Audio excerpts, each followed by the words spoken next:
Nous sommes sur le site de la Saufferie à Vieux-Habitants. L'association Nature Culture 97.1 organise une manifestation 100% nature. Il s'agit bien d'une journée porte ouverte sur le site au programme des animations de la biodiversité, mais aussi la transmission des savoirs. Eddy Babel, nous savons que vous êtes un locavore. Ravi de vous rencontrer ici sur le site de la Saufferie. Je pense que vous avez pas mal de choses intéressantes à nous dire. Tout à fait, donc on connaît déjà mon travail. Donc je travaille essentiellement avec les farines locales et les produits locaux, hein, donc de tous les produits qui nous entourent, qui sont dans notre biodiversité, pour vraiment les valoriser, les permettre de retourner à notre table et que chaque personne puisse se réapproprier ce qu'il a autour de lui, dans son environnement, pour mieux s'alimenter et pour permettre aussi de développer l'agriculture, l'agrotransformation et nos produits locaux. Les farines de tubercules, c'est l'intitulé de votre livre. Ça vient de sortir?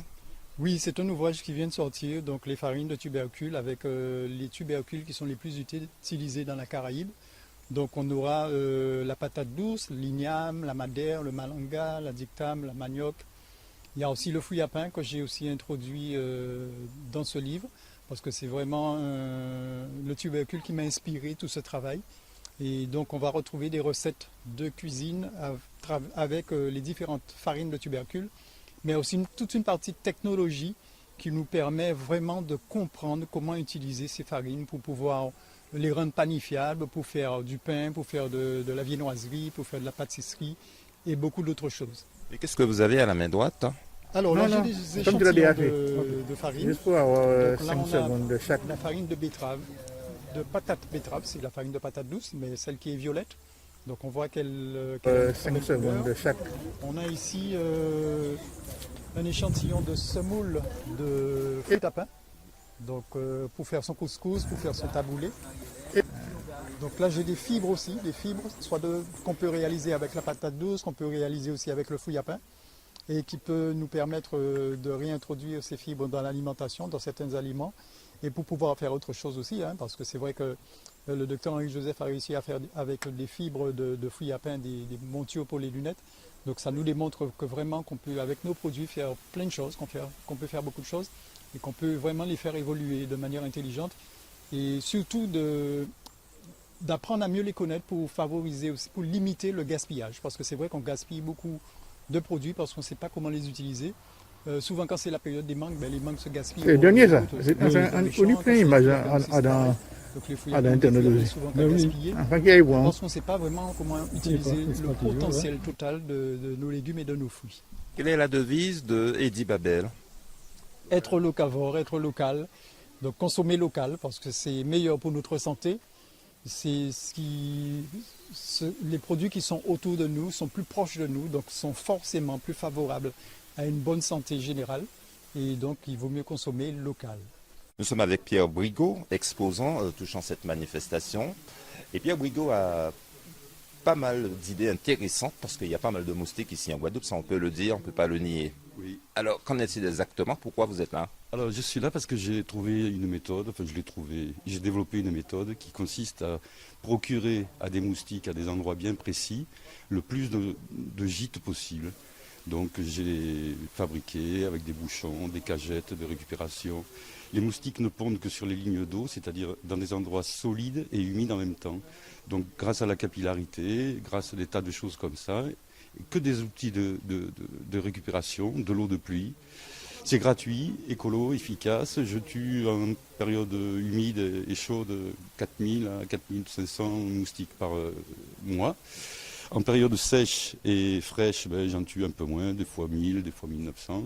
Donc je les compte un à un, mais à quelqu'un qui le ferait, il n'est pas obligé de les compter. Il y a 10 secondes pour mettre de l'eau dans un endroit auquel on va tous les jours, quoi, à côté de sa brosse à dents, à côté de sa télé, à côté de n'importe quoi, où on passe tous les jours. Et quand on voit des larves, au bout d'une dizaine de jours, on les enferme dans une bouteille plastique, on ferme le bouchon, les moustiques éclosent, meurent, ils vont donc dans l'eau. Les moustiques, c'est de la kératine, comme tous les insectes. Ça fait donc une eau enrichie pour arroser ses tomates, ses fleurs, etc. Donc gratuit, écolo, efficace, autonome. Alors aujourd'hui, nous sommes sur le site de la Saufferie, mais où peut-on vous joindre, Pierre Brigot? Bon, depuis le temps que j'essaye de joindre des gens que ça pourrait intéresser, dans l'annuaire, hein, à Saint-Claude. Patricia Sartena, vous êtes chargée de communication pour l'ADA. Quel est le motif de votre présence ici sur le site de la Sofri? Alors ce week-end c'est le rendez-vous au jardin, donc tous les jardins tous les jardins qui ont souhaité participer à l'opération ouvrent. Cette année, à cause du confinement, nous avons seulement une quinzaine de jardins qui ouvrent sur toute la Guadeloupe. En temps normal, on en a une 60aine qui participent, des jardins privés, des jardins publics. Et donc à Sophie, sur cette association, participe dans le cadre des rendez-vous au jardin. L'idée c'est d'ouvrir les jardins aux Guadeloupéens, de faire participer sur des manifestations avec des animations, des ateliers. Cette année, c'est transmission des savoir-faire, transmission des savoirs. Et donc, les jardins ont joué le jeu et participent activement en faisant plein d'animations. Et c'est super parce qu'on peut visiter des jardins qui sont privés, qu'on ne visite pas d'habitude. Que vous semble de cette manifestation? Eh bien, je trouve déjà courageux les propriétaires qui ont ouvert cette année avec un confinement. Ils ont eu l'autorisation du préfet mardi seulement. Et donc, ça a été très, très rapide. Et ils sont tellement motivés, ils ont tous envie, comme nous tous, je crois, hein, de reprendre des activités culturelles, artistiques et un peu la nature aussi qui est très importante pour se ressourcer. Donc, je trouve que c'était indispensable que cette opération ait lieu. Sarah Tola, trésorière de l'association. Depuis ce matin, vous êtes en prise de contact avec les visiteurs. Il y a pas mal de gens qui sont déjà venus. Vous avez lié conversation avec eux. Pourriez-vous faire un petit bilan déjà? On a pas mal de monde. On a eu l'année dernière, on n'a pas pu organiser cet événement à cause du Covid. Donc là, cette année, on est content parce que ça a bien tourné là, l'information sur les réseaux sociaux, à la radio, à la télé. Donc il y a beaucoup de monde qui sont venus. On propose plein d'animations. On a le stand de l'association Nature Culture, le stand de la nébuleuse de la savonnerie. Et voilà, on est super contents. Puisque le dit si bien monsieur Eddy Babel qu'il est un locavore, nous constatons que vous êtes aussi des locavores parce que vous valorisez les produits locaux.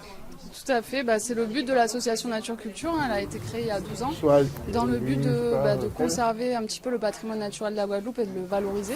Donc Philippe, le président de l'association, a constitué une banque de semences de variétés anciennes locales, de plantes médicinales, de fruitiers, etc. On propose aussi des plants à la vente, donc toujours des variétés locales. Et notre but, c'est aussi de valoriser à travers l'agrotransformation, puisqu'on fait des fruits déshydratés, des farines. Et moi, donc, je m'occupe plus de la partie cosmétique avec les savons, les huiles, les baumes, donc toujours dans un but de valoriser le patrimoine naturel de Guadeloupe. Ne faudrait-il pas pérenniser cette manifestation autour de la biodiversité? Oui, tout à fait. Alors nous, on est aussi là pour montrer aux gens ce que propose l'association, donc à travers le stand qu'on propose, mais aussi les animations, puisque évidemment la valorisation de la préservation de la biodiversité, ça fait partie des buts de l'association. Et vous voyez les panneaux pédagogiques qui sont derrière nous, ça illustre un petit peu les ateliers qu'on propose dans ce sens-là. Philippe Sahagian, vous êtes le président de l'association Nature Culture 97.1. Ça a l'air de bien aller aujourd'hui sur le site de la Sofri, vous avez le sourire. Ouais, on peut avoir que le sourire aujourd'hui puisque c'est notre première journée porte ouverte en fait depuis très longtemps. Donc aujourd'hui, le 5, on a décidé de faire une très très belle journée axée sur la nature et le thème aujourd'hui, cette année, c'est la transmission des savoirs. Donc vous voyez derrière moi, il y a un atelier Zen Yoga pour se reconnecter avec la nature. On a un atelier gravure de calebasse. On vient de faire une visite du jardin extraordinaire pour expliquer tous les principes de l'agriculture naturelle. On a une démonstration sur le cacao, un atelier avec monsieur Eddy Babel. En fait, tout est axé sur la nature, sur la richesse du jardin créole, cette biodiversité qui est vraiment notre richesse à toutes et à tous et qui pour moi, il est vraiment important aujourd'hui de fêter. Peut-on dire 100% nature autour de la biodiversité et quel est le but exact de cette manifestation? En fait, c'est chaque année, on a des rendez-vous au jardin. Les jardins ouvrent leurs portes, en fait, justement, pour montrer un petit peu tout ce qui se fait en Guadeloupe. Selon les zones, ici, on est à Vieux-Habitants en zone sèche.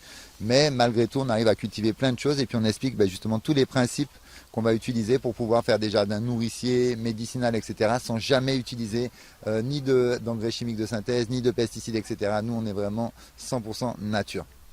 Si je comprends bien, vous défendez les produits locaux. Ouais, tout à fait, puisqu'aujourd'hui, tu vois, tout ce qu'on propose, le repas, c'est un repas végé, 100% végé, rien qui local, donc tarte aux légumes, Des crudités, c'est du giromon, de la papaye, etc. On fait des jus de gingembre, des thés avec les plantes du jardin, etc. C'est 100% local, hein, c'est important et naturel en plus. Depuis le site de la Soufri à Vieux Habitants, Max Darlis, Robert Darès pour MyTV, Côte Caraïbe.